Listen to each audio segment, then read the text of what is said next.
Well, when I received the offer, I was both delighted and honoured. IMD is one of the top business schools in the world, and so I was grateful to Matti Alahuta and the selection committee for selecting me as its new president.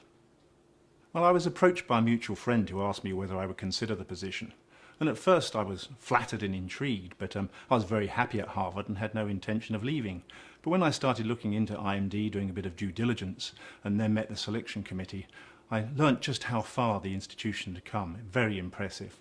All credit to Peter Orange's leadership over the last 15 years in turning it into such a great place.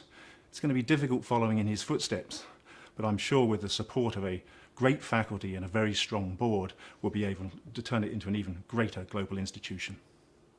Will I miss Harvard? Well, it's a wonderful place to research, it's a wonderful place to teach, and I'll certainly miss my colleagues. But business academia is a pretty small community, so I'm sure I'll continue to interact with them. And there's ties between IMD and Harvard go back a long way, and I'm sure they'll only grow stronger. Well, I think the biggest challenge that I find in talking to many big companies is when to change, how to change, and how much to change.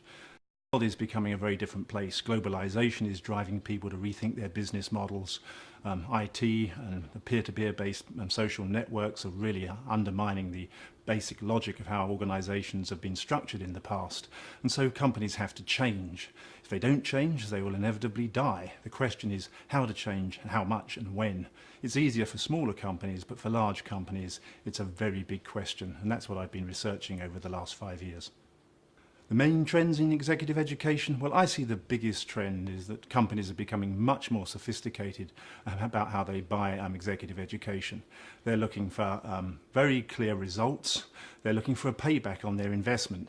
This often means they're opting more and more for custom programs rather than open programs, and working very, very closely on the exact problems that the companies are facing, dealing with their real issues.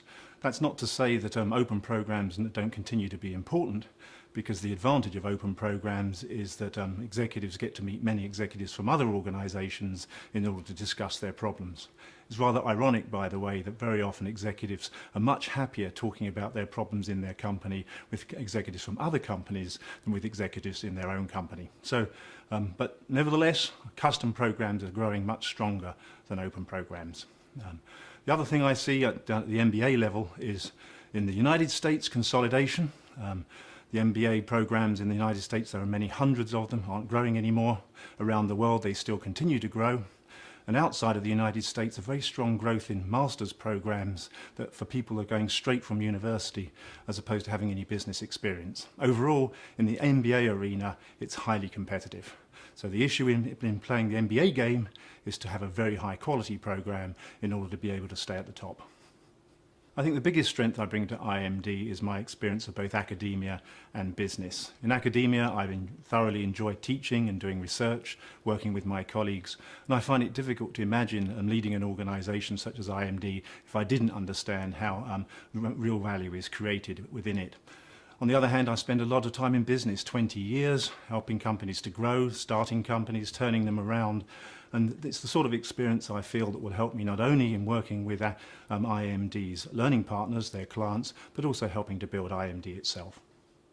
Well, what I'm most proud of in my personal life are my 3 sons. My eldest son, Charles, runs his own digital agency in London, having worked many years at Ogilvy Mather.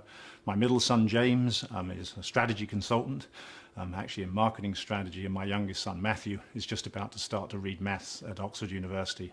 I'm proud of them all, not only because of their academic achievements and business achievements, but because they're just such nice fellows. Me personally, well, I like to hike, I like to ride my bike, I like to ski, I love fine food and wine, so you can understand why I like the idea of living in Lausanne.